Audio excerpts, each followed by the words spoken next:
It's really wonderful to be with you today and co-sponsor this event with the Tergar community. What we're going to be talking about today is meditation and the science of human flourishing. And with us today, of course, is Yongey Mingyur Rinpoche, who is with us today after his, is it a 4.5-year period as a wandering yogi. And it's wonderful to have him back with us.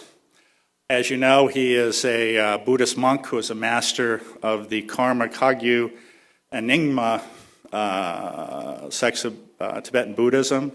He also has a wonderful book called The Joy of Living. How many of you have read it? That's why it's a bestseller. And it is for a good reason. From that book, there has now been created a program called The Joy of Living, which I think has 3 parts. So he is going to be in conversation today with Richie Davidson, who is probably one of the most well-known neuroscientists in the world. In fact, in 2006, I don't know why it didn't go beyond 2006. At that time, he was one of the most 100 influential people in the world. I think he's about 103 now. So he is a professor of psychology and psychiatry at the University of Wisconsin. He's also the director of the affective neuroscience group there, and also the founder and director of the Weissman Center and the Center for Investigating Healthy Minds. As a neurosurgeon, unfortunately, I dealing with diseased minds, but I'm blessed to actually be able to do that work. So Richie has also been in the forefront, or at the forefront of this whole movement on studying how meditation and mental training affects the brain.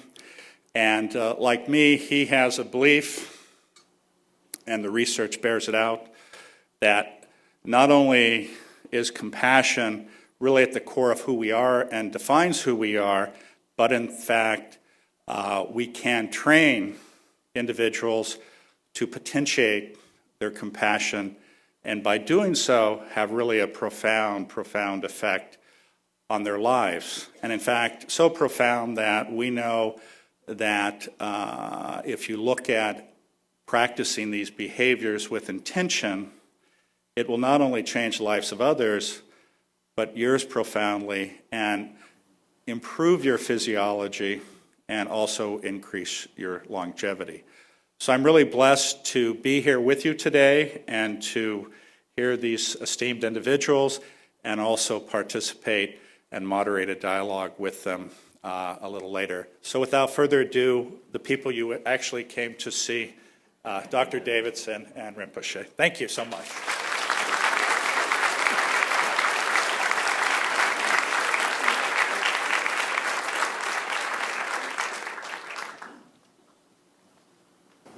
So thank you so much, Jim, and I want to begin by just expressing my gratitude to Jim's generosity doing this event on this day when its graduation at Stanford I know was not an easy task to pull off, and I'm really grateful you and your staff have been able to enable this to occur. And also all the work you've done, Jim, in helping to bring compassion to the mainstream of our culture and to the mainstream of science have been really such a significant part of the whole movement, as you refer to it, that we all aspire will be so beneficial to so many others in different sectors of the culture. So we're really grateful to be here today.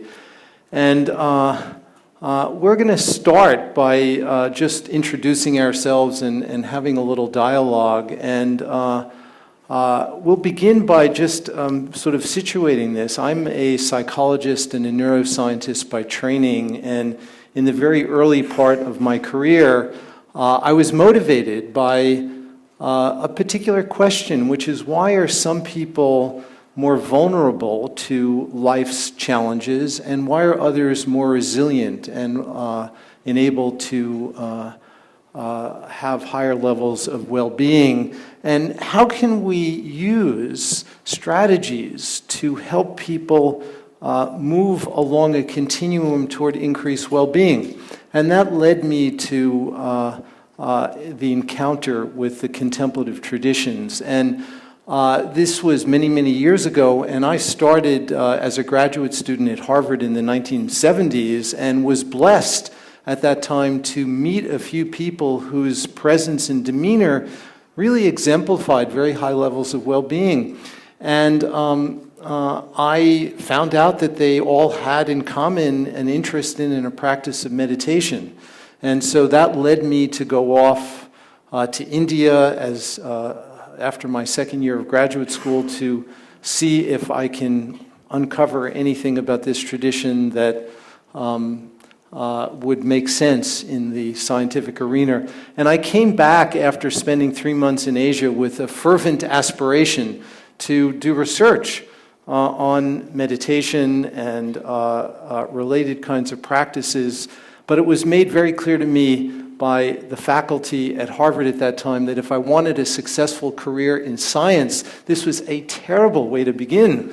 And so I needed to find something else. And so I actually, we published a few papers early on meditation way back, which are not cited at all these days, but in the late 1970s and early 1980s, if you go back, you'll find a few. And then it lied dormant, and as I often say, I became a closet meditator, and I had my own practice, but really didn't say much about it publicly, and it was very much in the background. And then that all changed in 1992 when I first met His Holiness the Dalai Lama. And His Holiness the Dalai Lama challenged me and said that you're using tools of modern neuroscience to study anxiety and depression and fear. Why can't those same tools be used to study virtuous qualities, qualities like kindness and compassion? And I didn't have a very good answer for His Holiness other than that it's hard, but when we first began to study adversity and this sort of negative qualities, destructive emotions, that was hard too. And I think most scientists would agree that we've made a considerable amount of progress. And so one of the things that His Holiness the Dalai Lama encouraged us to do is to start studying these things. And it became clear very early on that one of the best ways to start was to bring experts into the laboratory who had spent years training their mind. And this brings us to Mingyur Rinpoche. Mingyur Rinpoche was one of the very first practitioners to come into our lab. And the very first time I met Rinpoche was in the Dane County Airport in Madison, Wisconsin. I think in either, I was trying to remember either the fall of 2001 or spring of 2000. First time is in Dharamsala. Oh, in Dharamsala, yes, at the Mind and Life meeting. Mind Life meeting. Yeah. It was 1990. That was 1995, 2000. Destructive Emotions. 2000? Yeah, I think it was 2000. Yeah, 2000. And then Rinpoche came to our lab in 2001 or 2002, and that really was the beginning. And the paper, the scientific paper that was the first scientific paper on our studies of long-term practitioners, was published in 2004. And one of the co-authors of that paper was Mathieu Ricard. Probably many of you have heard of Mathieu Ricard. He is a Tibetan Buddhist monk, French by nationality, and he's been a Buddhist monk since 1967. But Mathieu also has a PhD in molecular biology. He worked with François Jacob at the Pasteur Institute. François Jacob was a Nobel laureate. And so Mathieu came to the table with really remarkable credentials. And the paper that we wrote in 2004 had Mathieu as a co-author, and there were 8 long-term meditation practitioners that were featured in that paper, whose data were featured.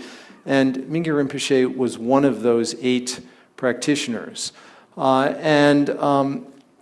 We started with these very long-term practitioners to see if our measures, the tools that we had available to us, can actually see a difference. Because if we didn't see a difference with very long-term practitioners, it was probably not going to be fruitful to study people at the early stages of practice. And sure enough, not only did we see a difference, but we saw a difference that was dramatic.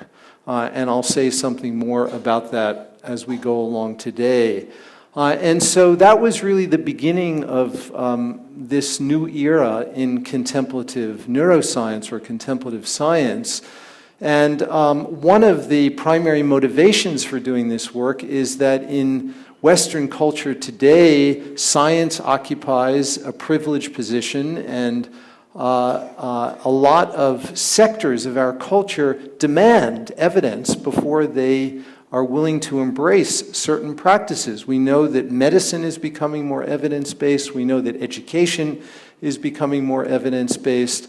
And so the accrual of scientific data that is showing us how these simple contemplative practices can help to change the mind, the brain, the body in ways that promote our well-being has, I think, really been helpful in bringing this to wider sectors of the culture. And certainly I think Jim and I share a conviction that having centers like CCARE on major university campuses is helpful in calling attention to the importance of this work and enabling it to penetrate into multiple sectors of our culture. And so Rinpoche and I have begun a dialogue and collaboration around these issues that began early on. And one of the things that has been so meaningful to me about Rinpoche's work is that in addition to being a Buddhist teacher, Rinpoche has also taken some of the key elements in his tradition and have made them extraordinarily accessible in a program that is a secular program that Jim mentioned that was articulated in his book, The Joy of Living. And people often ask me who have not been associated with this, what's a book I should read about meditation? And the first recommendation I always give them is The Joy of Living. So if you have not had much contact with this and want a great introduction, it really is extraordinarily accessible and also brings in some of the scientific research. And this Joy of Living program, I think, has the potential of a very wide reach because it is secular. It can be done by anyone with any religious conviction or individuals who have no religious conviction.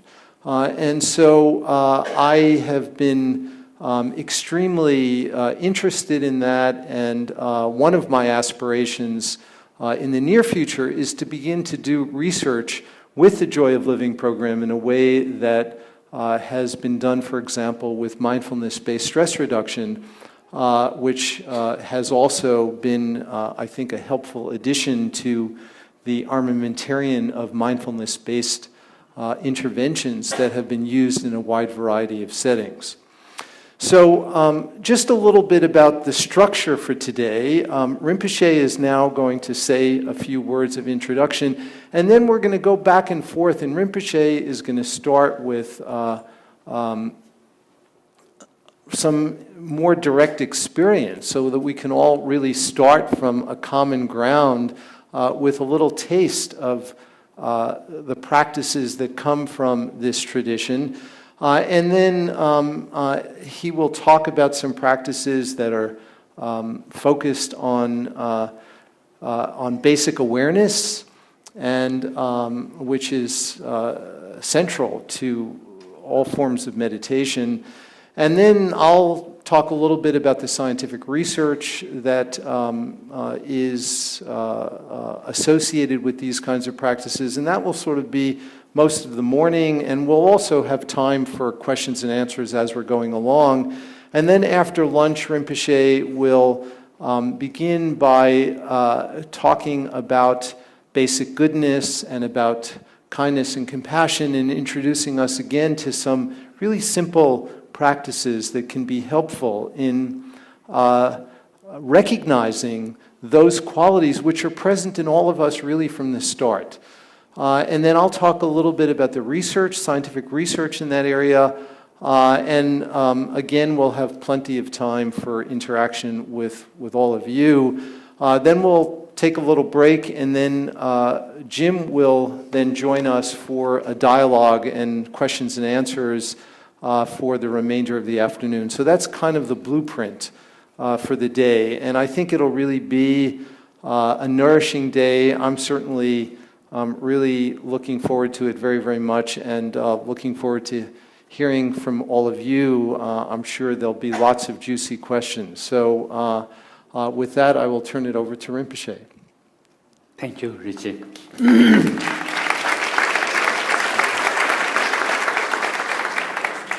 Good morning, and thank you for coming here. And thank you for James and CCARE, wonderful center, and thank you for all of who helped to possible to have this event.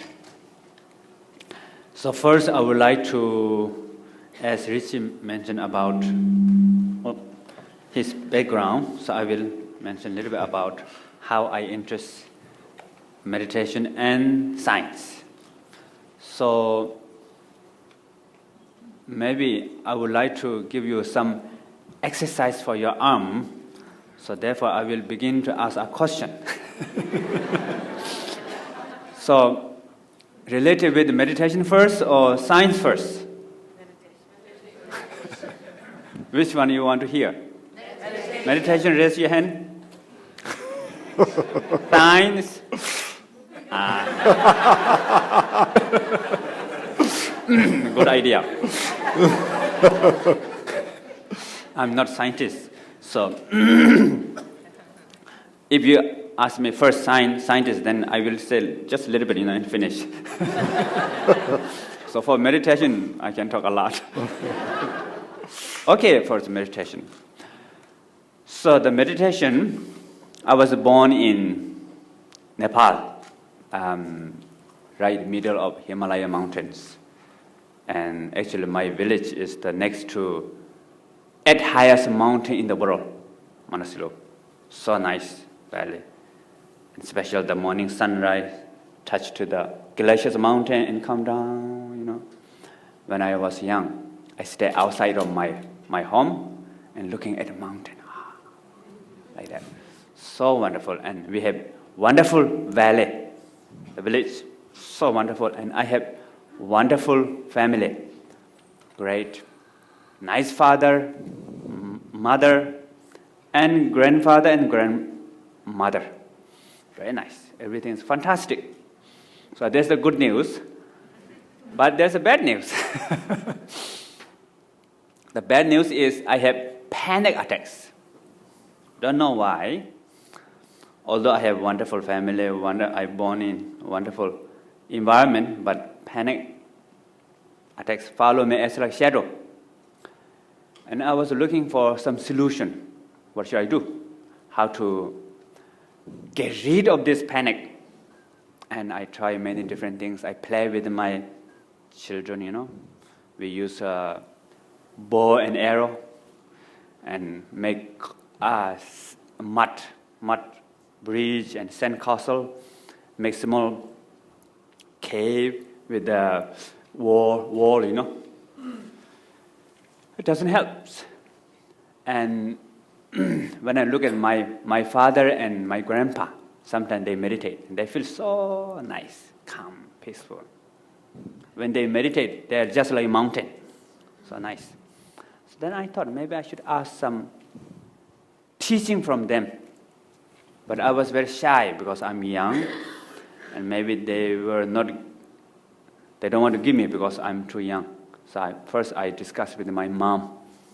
So should I ask to my father, give me some meditation teaching? Mom said, great, good idea. And asked my father. And my father was very happy and taught me some meditation technique.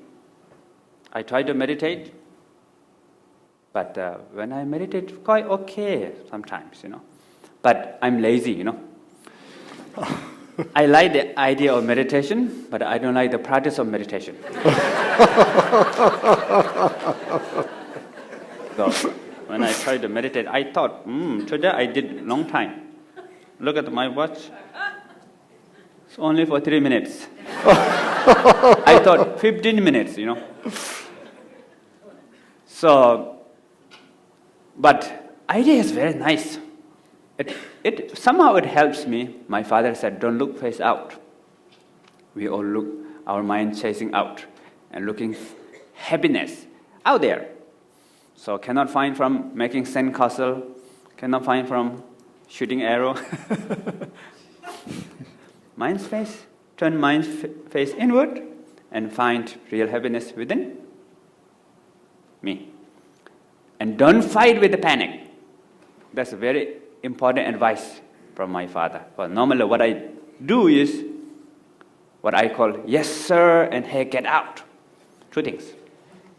Yes sir, panic. So in my village sometime in the winter there's storm. And then a lot of snow and wind coming from north to the south. And I was very afraid and I stand up and pull the pillar, against to the north side. And my mother said, what are you doing? I said, wind is coming. And my mother was laughing, We laugh in Tibetan sometimes, no problem. It doesn't mean mean, But anyway, then when I was not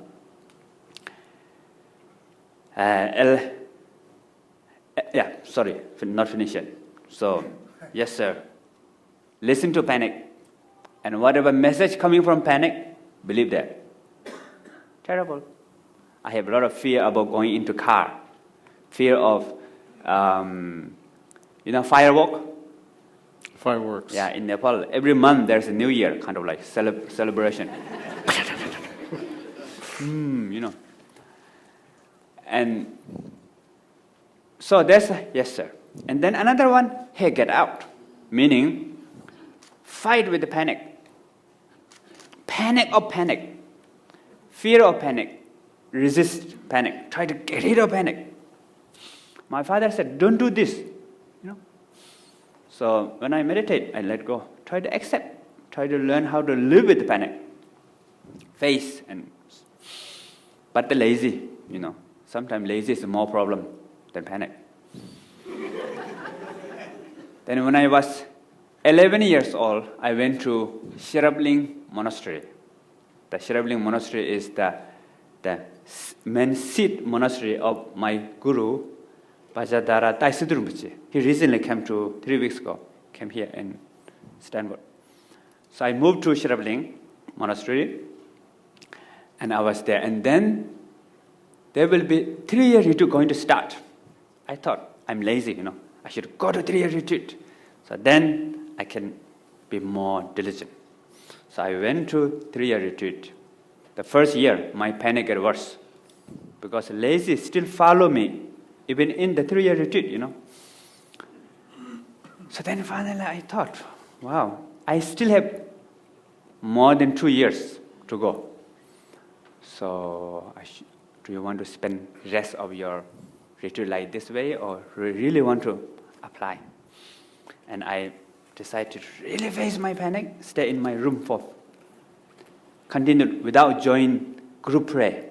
We have every day morning group practice together. I didn't go, stay alone. Really. And after 3 days later, my panic was gone. But it's not just 3 days effort. Actually, I've been meditating for 4 or 5 days before that. Result from 4 or 5 years. But what I found is, for me, the meditations really helped me. And also, because of meditation, my panic become one of my best friend and my best teacher. I learned a lot from my panic. So now I'm very grateful that I have these panic attacks when I was young. So that helped me and changed my life and really happy. So therefore, how I connect to meditation through the panic. And my teacher, one of the best teachers, my panic. So let's finish about how I came to meditation, and maybe I will tell a little bit about how I interested in science. In our monastery, we have studied Buddhist philosophy. So we have to investigate, try to see the nature of reality, use many logic, and use many examples, experiments, not with the lab, different way to examine, We don't have the different data, but more like thought experiment, right? So then I came to 1998, I came to USA first time. So then I met many scientists. When I was young, around 10, I think you know the Francisco Varela. Yes. Yeah. Mm-hmm. Your friend, right? Yes. And he came to Nepal, received teaching from my father. And that time, I was really interested in solar system, galaxies, stars very small. There's a big part of big galaxies. And then this galaxy is maybe, who knows, another part of big. And I asked some questions to him, Francisco Varela. And he told me something about galaxies, and also he told me a little bit about the brain. What he said, the brain feels everything, but brain itself doesn't have feeling. Isn't it? True. It's true, right? Yes. Confirm? Yes. Okay. So that was very stuck in my mind. In 1998, I came to USA. So I tried to meet many scientists and a lot of discussion. And many of my friends bought me a lot of videos. Stephen Hawking, like physics. Mm-hmm. Mm-hmm. And that time I heard a little bit about your research a little bit. And then 2000, we have a discussion in Dharamsala. Yes. So for me, is there's a lot of parallel between neuroscience, physics, with my meditation view and experience. So what we call in our mind and body is like together, support each other. So in the body we have prana, bindu, nadi, and there's different levels of that. It's really fascinating to see in the brain how these neurons, neurotransmitters, he will tell you all this later, and how they connect each other, how they make gossipy neurons sometimes, or we can make it positive group of neurons, flexible, right? Mm-hmm. So plasticity, yeah. So I heard of that many years before. Neuroscientists doesn't believe that, right? Now believe. So in our meditation tradition, everybody has what we call basic goodness, and everybody has wisdom, capability, love, compassion. Everybody has skills. So the basic nature of all of us is wonderful. So you all are wonderful people. And each of you has unique, different skills, different capabilities, different wisdoms. So I went to mountain for 4.5 years. So I met many people in the mountain. So first time I tried to make fire, Just boil on hot water. It took me 2 hours. And then I get some kind of I see a lot of galaxies. I'm making fire and stars. I don't need to use a telescope. They just come and around me. Sun and moon also. And one day I met the local person, and he come to me and he said, "Oh, I will help you to how to make fire." And he used one small stick. Boom. Fire just come. And he asked me, "Where are you from? Why you come here?" I said, "Oh, monk, and many years I meditate. Now I want to do retreat, different places, wandering retreat, something like that." He said, "Wow, you are so knowledgeable. You are so an experiential guy." So I'm stupid. I don't know anything. I'm dumb. I said, "No, I think you are also unique." And he's gone. And next day he come back with a lot of, what do you call? Bunch of wood, dry woods. Very heavy. I cannot move, but he's just two arm, come. When he put down, almost like earth shaking. Very nice dry wood. I was so happy. So, and he said, "Do you need any help? Nothing much you can get from me. I'm kind of like, whole my life I'm looking after cows. I know nothing." I told him, No, you are very special. What do you do? He said, "Looking after cows." He's making tea, and he gave me some tea, round like this, very thick. And I asked him how to make. It's a lot of process to make this cheese. I told him, maybe one way, I have a lot of experience with the Buddhist philosophy and meditation, but another way, I don't know how to make fire, Yesterday you come, and I was, day before that, I was trying to make fire to boil one hot water. It took me for 2 hours. And after that, I drink, it's full of smoke, the water. So you just make like one boom fire. And you know how to make cheese. I don't know how to make cheese. And you look after cows. I don't know how to look after cows. So you are unique. And one way you are very special, and you have a lot of wisdom and knowledge experience, which is I don't have. So he said, "Yeah, that's true." He's happy. So anyway, we all like that.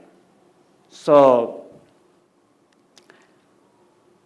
most important is we have to recognize, we have to believe ourselves. Sometimes we don't know, we ignore. So if we have 10 qualities within us, maybe one of them is negative, 9 of them is positive. But we don't look 9 positive one.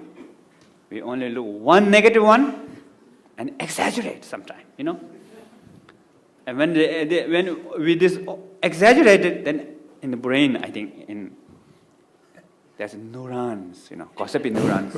They talk each other. "Oh, yeah. Panic? Yes. I agree. How is panic? Yeah, that's no good. Yes, sir. Hey, get out." It's kind of a political group, So, or small and then make it bigger. But we can make healthy wisdom community neuron group, right? So to recognize your goodness, basic goodness. So we all have this potential. We all have our nature is good. The matter is we have to recognize. It doesn't mean we have or we don't have. We have. Once we recognize, it's become like activation. You have SIM card. SIM card? And need activate, right? Activate SIM card? Yeah. So our nature is like SIM card, but the recognition, the wisdom is like activate the SIM card.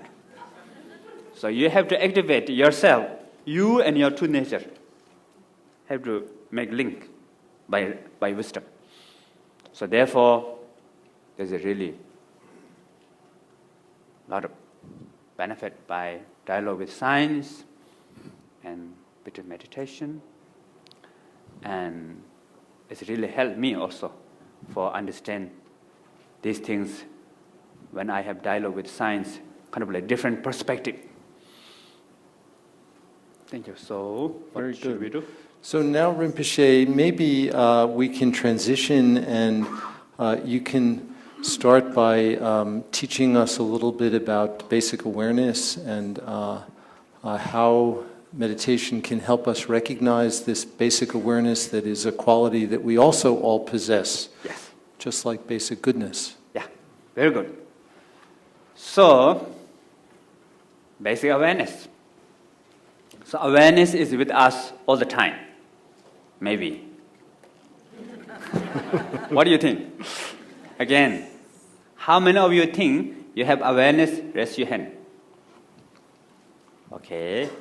And how many of you think you don't have awareness? Raise your hand. Okay. So, both of you are correct. So you all pass. Why? Those of you think you have awareness. Yes, you have awareness. You know you have awareness, right? That's why you raise your hand.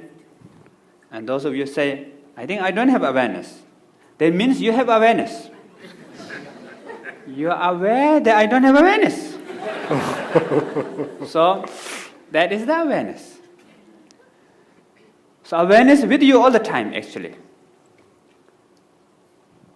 The only issue is whether you recognize or not, as I mentioned before, right? So, sometimes we not recognize. Sometimes we recognize. So what is the awareness? Awareness meaning the cognition, the consciousness, who experience, who knows what you're doing, knows your experience. That's the awareness. That's all. Very simple. And this awareness is very pure, very genuine, and it is always with us, just like sunlight. Nice, right?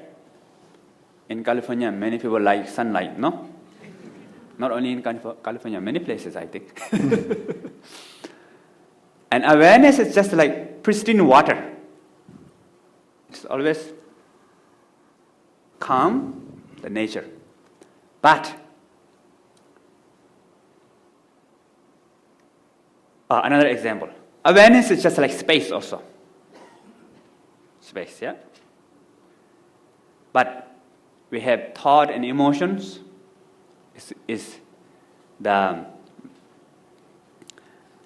thought and emotions are cloud in the space. Awareness just like space. Awareness is like water, and thought and emotion is like wave of the water. So, when we meditate, what we have to do, we don't have to do anything.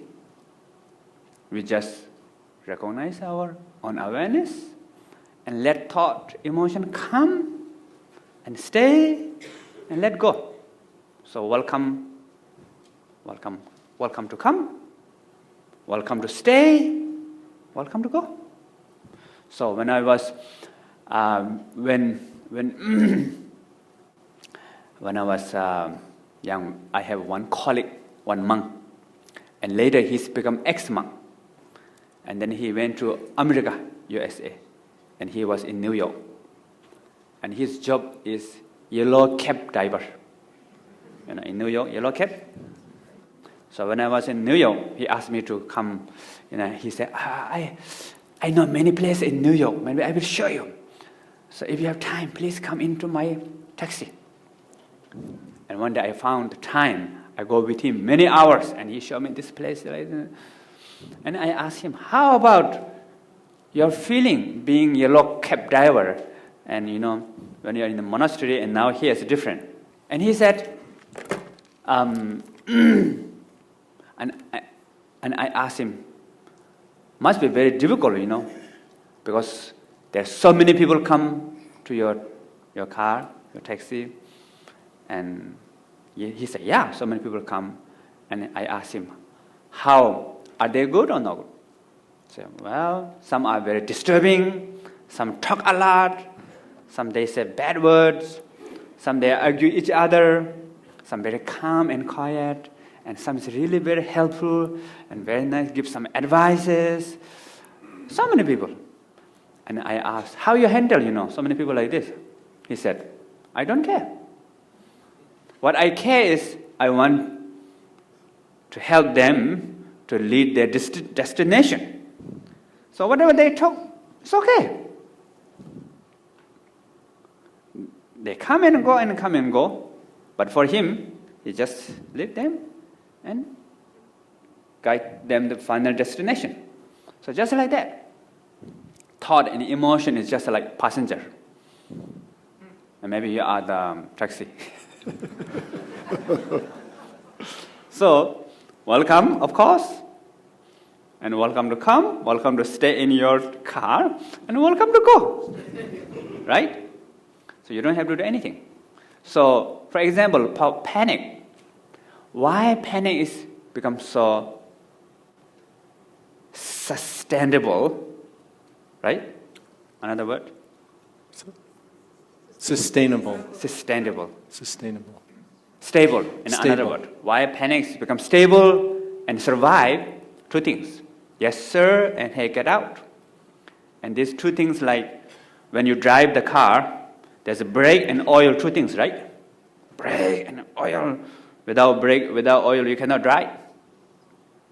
So, just like that. So once you accept, let it be, let it go, and they can come and go. The cloud doesn't change space, isn't it? Storm, hurricane, typhoon, okay. Just like today, blue sky with sun shining, okay. It doesn't change space. Just like that. Awareness is like space. Let them come, let them go. Okay. So now we're going to practice together. So do you want to practice? Yes. Okay. So you can please touch your feet to the ground and keep your spine straight. And breathing normally. Please close your eyes. You can put your hand on your knees or on your lap, join together on your lap.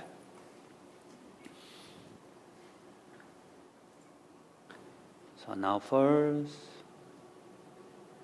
bring your awareness into your body. Mind and body together.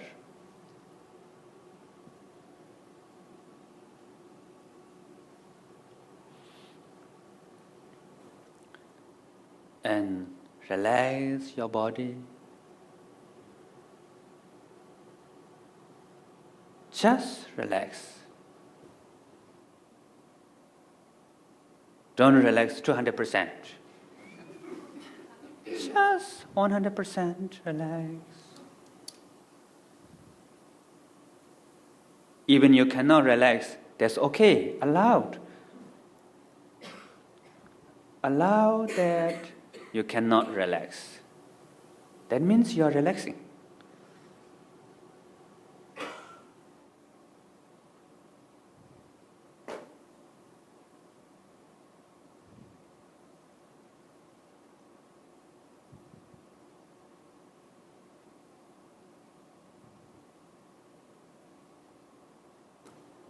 There's a gravity within your body. Feel the gravity.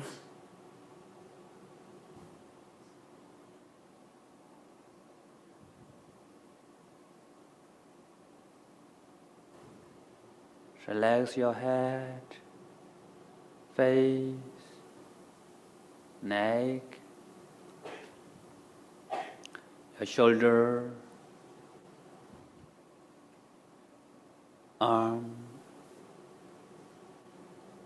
back, stomach, leg and feet.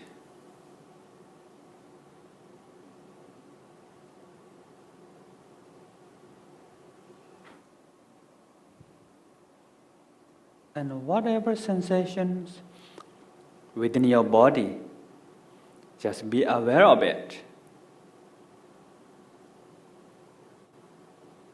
And let it be.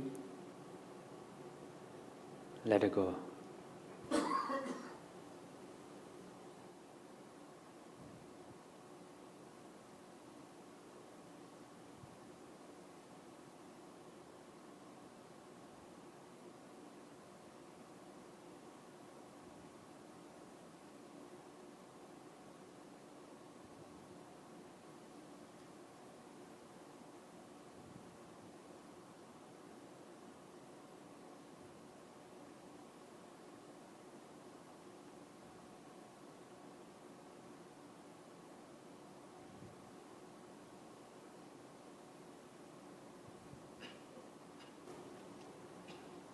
Pleasant sensation,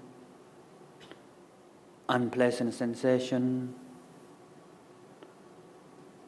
or feelings, pleasant feelings, unpleasant feelings,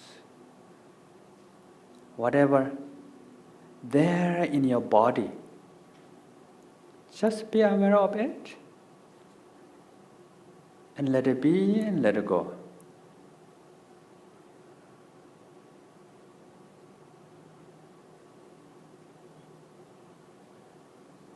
There's awareness in your body, from head to feet.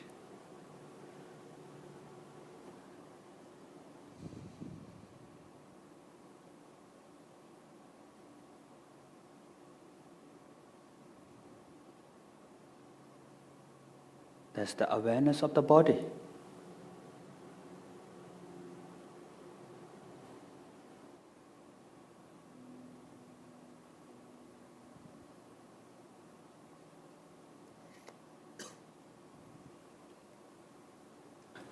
The awareness of the body is just like space.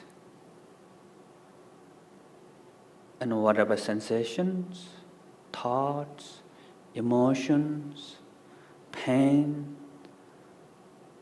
or pleasure feeling are like weather, the clouds within the space.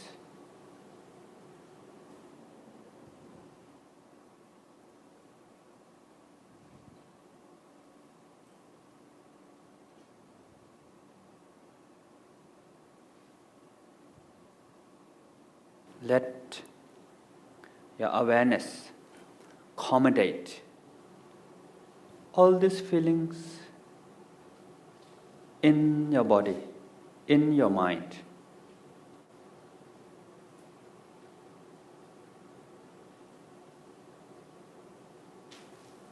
Just be aware of it. That's all.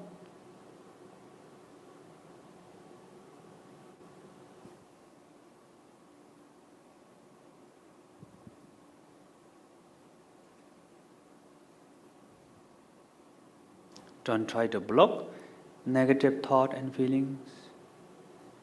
Don't try to look for peace, spacious feelings. Whatever, it's okay. Just be aware.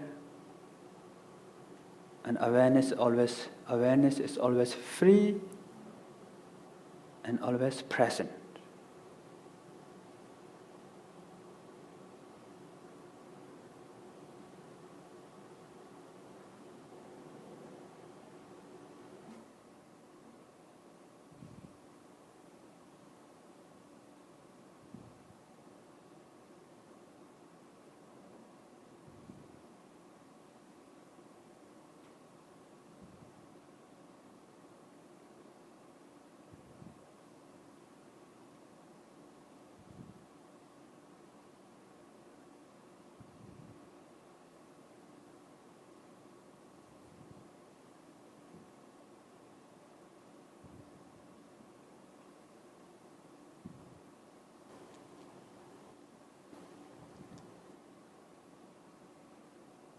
Everything is allowed. Pain, tightness, tired, boredom, sleepiness. Okay. As long as if you know these feelings, as long as if you be aware of these feelings, you are fine.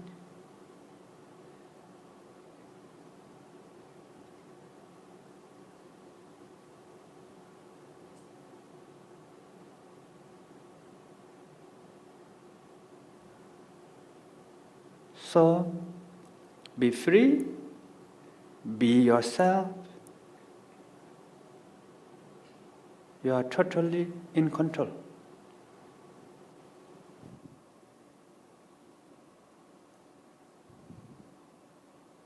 You don't have to be pretend anyone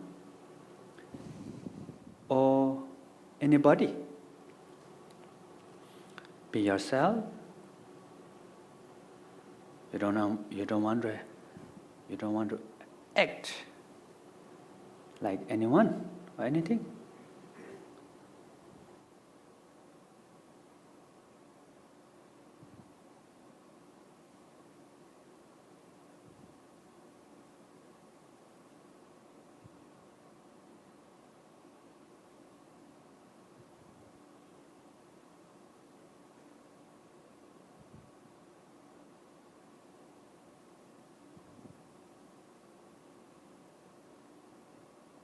Maybe you will forget. You are here now. You forget your body. That's okay. You can come back again.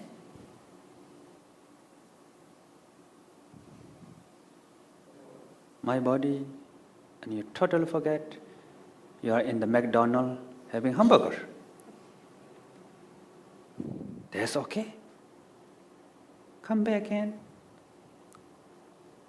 Mind and body together for a few seconds. 3 seconds, 4 seconds, 5 seconds. That's okay.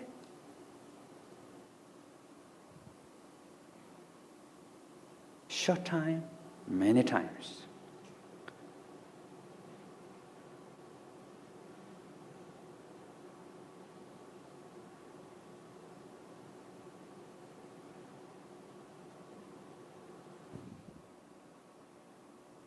Let go of the past.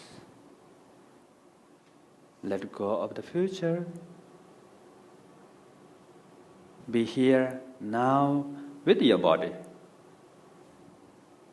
And totally relax.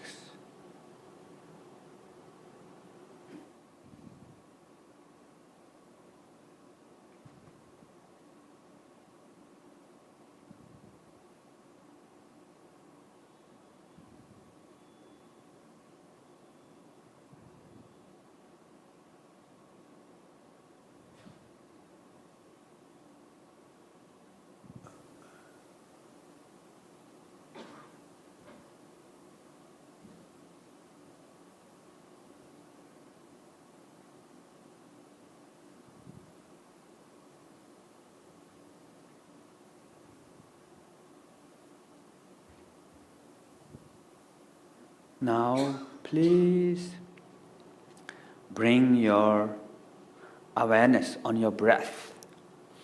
Gentle awareness. Gently be aware of your breath. Breathe in, breathing in, breathing out. Breathing in, breathing out.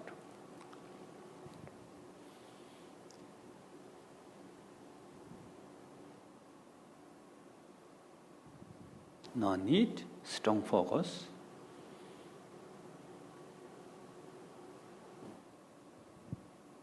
But if you automatically concentrate very clear on your breath, okay. But most of the time, when you be aware of your breath, at the same time you can see images, thoughts, feelings. They come by, pass by, behind the breath. That's okay, no problem. As long as if you are not forget your breath, you are okay. You are still in meditation. Breathing in, breathing out. Breathing in, breathing out.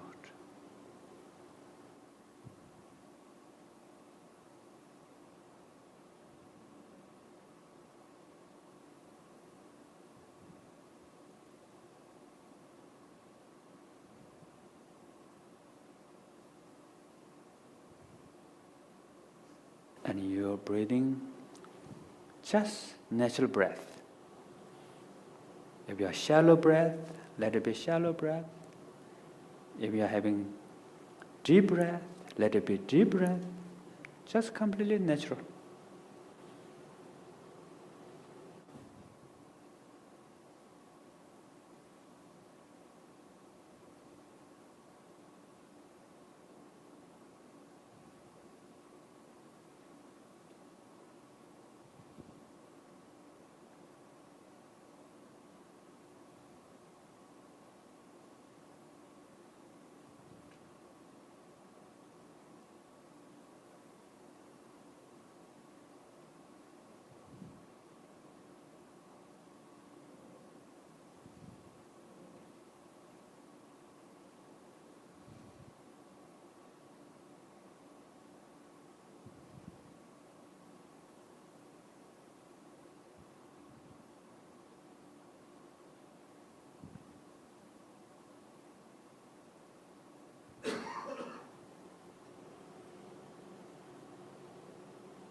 Now, please, we're going to do a little bit deep breathing. So, when you breathe in, a little bit deep, and then let go from your mouth, like, not now, later.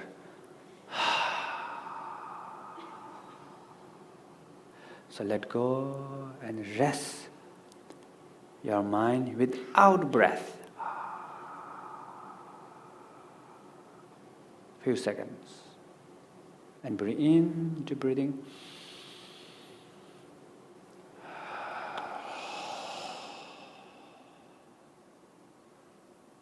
Rest. Rest your mind. Space in between breath, out breath. And breathing normally.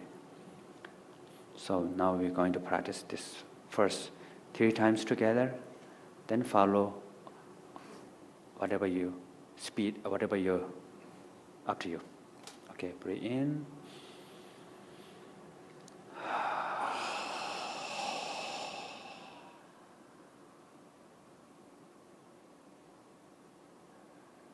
Breathe in.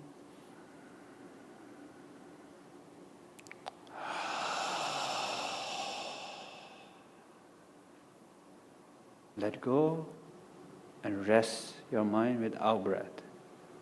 Relax. Breathe in.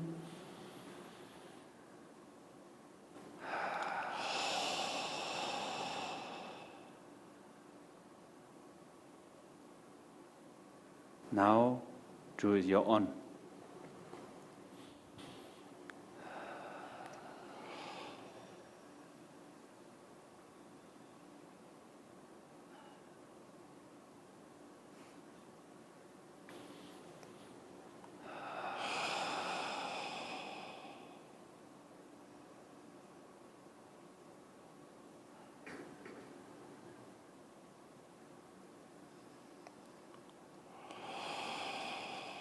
When you breathe out, let go of everything.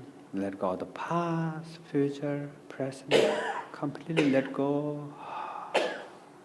And rest your mind without breath. And breathe in.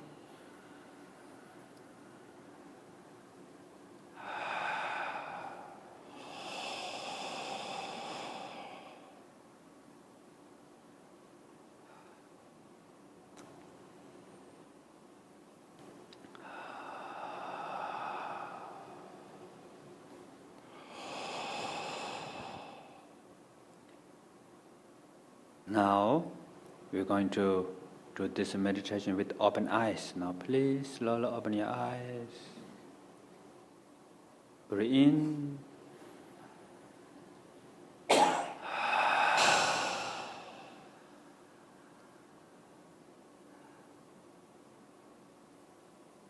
In.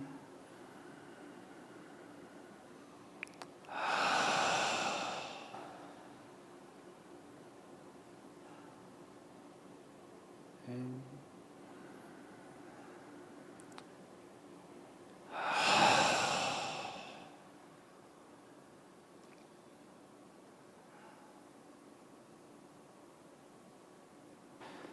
Okay. Now finish. So, how was it? So, there are 3 meditation techniques. One, mind and body together. Second, just be aware of your breath, gentle awareness. Third, resting your mind without breath. So normally if you want to practice this, you don't need to follow the step by step. Just if you want to only practice without breath, also okay. Just your breath, also okay. Or body and mind together, also okay. Or step by step, also okay. Or other way around, also okay. Anything's okay. So maybe open for questions. Sure. And the first practice that Rinpoche taught us is actually online on the Tergar.org website. It's called Body Space Awareness. And so you can have Rinpoche guide you anytime by going to the website and checking out that guided practice. So if you have any question, follow, come behind these 2 mic, right? I think. Yeah. So you can line up. Hi, can you hear me? All right. So I think earlier you mentioned something that is very important to me. That first thing is that you mentioned that the human brain is different. Like structurally, we are all a little bit different from each other, in a way that we comprehend the world and in a way that we understand the world. Like for example, some people are more sensitive to emotion, and some people are not as sensitive to emotion. What kind of emotion? Sensitive. Sensitive? Sensitive. Like in the sense that the brain is structurally different. Now the second thing that you mentioned is that there is something called the basic goodness, which is common to all human beings. So now if we take those 2 together, it means that basic goodness is something more fundamental than the structure of the brain itself. Is it true in the sense that it is something like a fundamental property of consciousness? So the question is how do we test such a propositions? You first.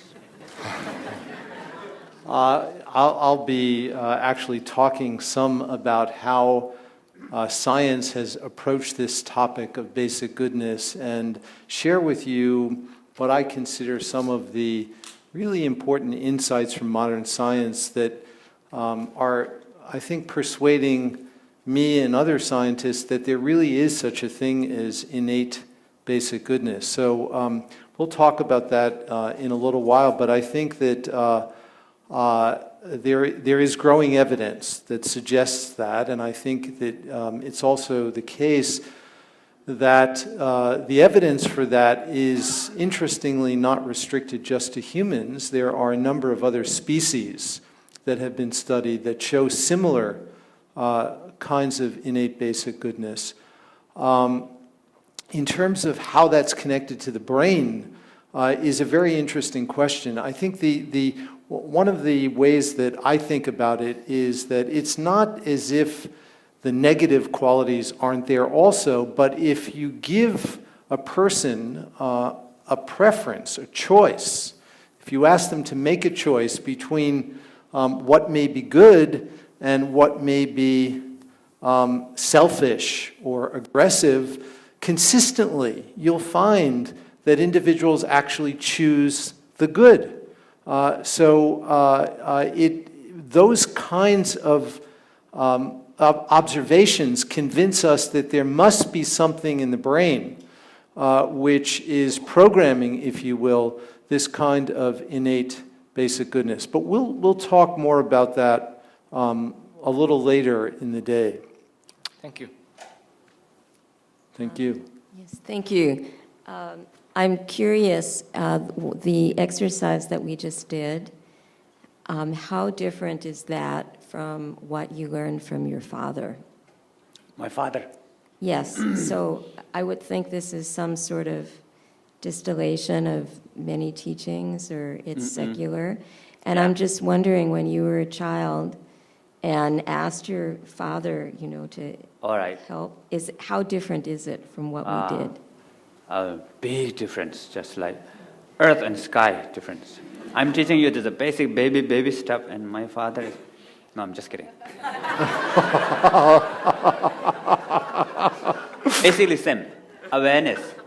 What I learned from my father is awareness. Awareness like space, panic, whatever are just like cloud. So that's the main message. So, but how to practice this? We need to practice step by step. So this is step one. And now, first we have to bring our mind into our body. In Tibet, what we call man lu na mal. Let your body on the cushion, let your mind in the body. So when you begin to practice, so bring your mind with your body, and then connect with the awareness. There's many different practice how to connect with awareness. Second method is to bring your awareness with your breath, gentle awareness. And thought, emotion come, go, doesn't matter. Just like taxi driver. Let passenger come, whatever, right? But his goal is just reach to the destination. So be aware of your breath. And this is kind of like practice, how to be aware of your breath. And sometimes you need rest without any particular object. So rest without breath. Not like, I'm going to rest now. Let go. No need to do that, because no rest is also okay, right? Cannot rest, except cannot rest. Whatever, but just gently. So if you learn this slowly, even you can use your panic as object of your meditation. You can be aware of panic, and panic is like in the sky. Normally what we see is only me and panic. But actually, panic is within the space, within the sky. So awareness is bigger than panic. So, but don't try with panic directly from the beginning, or any other emotion, hatred, fear, anxiety, depression, whatever. So basically same message. Yeah. Thank you. I'm a lazy meditator, and I just was curious when you described being a lazy meditator and having the 3 days. If I understood you correctly, what made that difference? What was it about those 3 days? Oh yeah, 3 days I really come down, because I tried to practice for many years, for 5 years, from my father, tried to let go and accept my panic. And then within 3 days, I really kind of like, okay, now, but before what I did is accept, let panic come, but actually you are not calm will be better, I'm going to accept you, that then I can get rid of you. Hello, accepting, get out. Okay, panic, you come and go, okay, are you still there? So I'm doing like that. So then in the end, I really accept, okay, maybe I cannot change my panic. It's okay. Panic can change, of course, but even not change, okay. I'm going to learn how to live with the panic. Yeah. Really accept. That really helps me. And somehow the 3 days, maybe the silence or the constancy, you said you didn't go with the regular group of people, you did it all by yourself. Yeah. It was a turning point for you in some way. Maybe. Okay. Thank you. Thank you, Rinpoche. My question is, I practice a visualization meditation. Is it good to switch between breathing different types of meditation, or is it better to stay with one? Which one you feel more connect normally? I don't know yet. You don't know yet. And flip Both up fine. coin. I'm sorry? Flip up coin. Visualization. No. Okay. When you visualize, if you continue to visualize, don't be too tight. Just like be aware of your breath, aware of your body.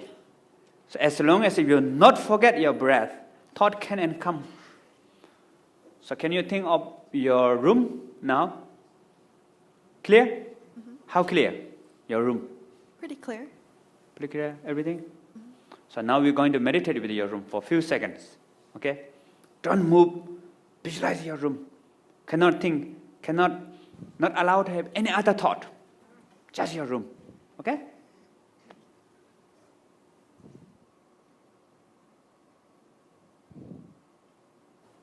How was it? Hard.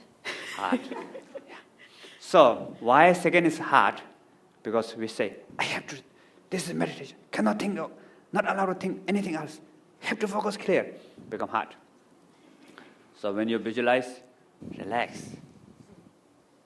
Just like same as you, when you be aware of your breath, same. No thought. Thought become more. Don't think about apple, okay? Now, for a few seconds, anything else but apple. Cannot think anything else, only apple. Few seconds. Only apple. No. Forget. No apple, sorry. Not allowed to think of apple, okay? You can think of anything else except apple. So, no apple.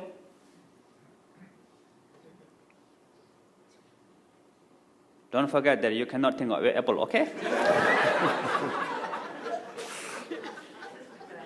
How was it? Easy? Difficult? Difficult, hard. So, same thought, emotion, you cannot block. So you don't have to block. Let them come, let them go. But don't forget your breath. So when you visualize, whatever you want to visualize, you can visualize, but thought come and goes. Okay. Thank you. You were talking earlier about how everybody has this basic innate goodness. Yes. And that learning to recognize it is very important. Yes. So my question is, like, I understand to some degree how I can, within myself, recognize that goodness. And I'm wondering if you have any advice for those around me, how I can help guide them to recognize that as well. Okay. I mean, if you feel like you recognize, you can share your experience. Not like pushing, not like teaching sense, but whatever your personal story, your personal experience. Maybe you can help, maybe you cannot help, but try your best. But don't tight on the result. Your mind, don't be too tight on the result. So flexible, what we call balance. Try your best, but your mind don't fix on the result. Because everything's impermanent. Some days it works, sometimes it doesn't work. So accept that also. Thank you. Last one, right? Yeah, maybe last question. Last We'll have question. time for more questions later. Then we'll take a little break and then we'll start again. So, Thank you for being here, Rinpoche. In reading Rainbow Painting, your father talks about being in the non-thought state with awareness, Not the It- non-thought, non-conceptual awareness. non-conceptual awareness. Yes. You can have thought still in the awareness. Yeah. So if I'm engaged in my thoughts, can I still be in the awareness? You can watch your thought. So what we call, if you watch your thought, then it has become like watching the river.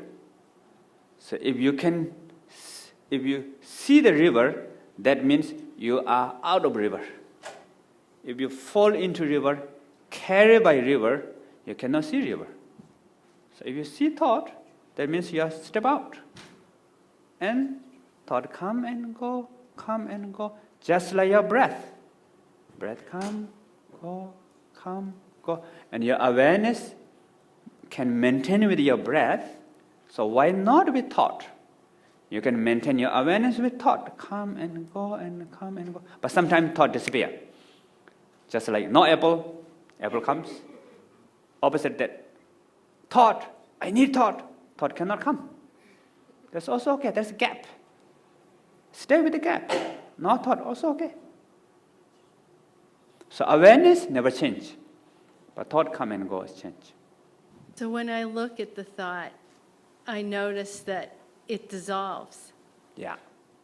Stay with the dissolves. And then after a few seconds, another thought pop up. And then watch. It may go also.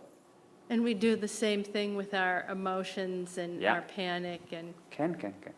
But strong emotion is not so easy first. So you have to first train with the breathing or with the body or with another object first. So then you will have capability to be aware of strong emotion. Sometimes easy to lose. Okay. Thank you. So thank you, Rinpoche. We'll take a 20-minute break and come back at 5 to 11. We'll start promptly at 11. So thank you very much.